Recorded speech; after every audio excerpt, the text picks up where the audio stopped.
კობახიძე ამბობს, რომ ოცნების ყოფილი წევრების კორუფციული ბრალდებით დაკავებისას ივანიშვილის რჩევებს მიყვება. მისი რჩევები კორუფციასთან ბრძოლის მიმართულებით არის უკიდურესად ღირებული და მოხარული ვიქნებით მომავალშიც თუ მივიღებთ. ამბობს კობახიძე. ბოლო პერიოდში მილიონობით ლარის გათეთრების ფაქტებზე ღარიბაშვილისა და ლილუაშვილის გარემოცვის წევრები დააკავეს. კობახიძე კი პასუხისმგებლობას იღებს მისი კაბინეტის წევრებზე, რომ კეთილსინდისიერად მოქმედებენ და კორუფციაში არ არიან ჩართულები. სად არის ირაკლი ღარიბაშვილი? კითხვაზე კობახიძე პასუხობს, რომ არ იცის, თუმცა ამბობს, რომ კომუნიკაცია 2 კვირის წინ ჰქონდა. ბოლო პერიოდში აქტიურად საუბრობენ, რომ ექს-პრემიერის გარემოცვის დაკავების შემდეგ საბრალდებო სკამზე თავად ღარიბაშვილიც აღმოჩნდება.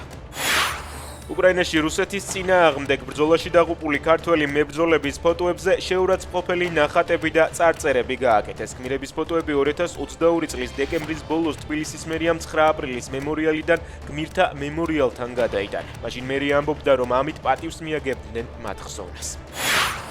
ხმაური იყო ხაშურში, შინდარის მიტოვებულ სკოლასთან, სადაც ინფრასტრუქტურის მინისტრის პოსტზე მყოფ ლევან სოხაძესა და ოცნების სხვა წევრებს ადგილობრივები დაუპირისპირდნენ. პედაგოგები და მშობლები უკმაყოფილებას გამოთქვამდნენ სკოლის გამო, რომელიც 4 წელია რეაბილიტაციის საბაბით მიტოვებულია.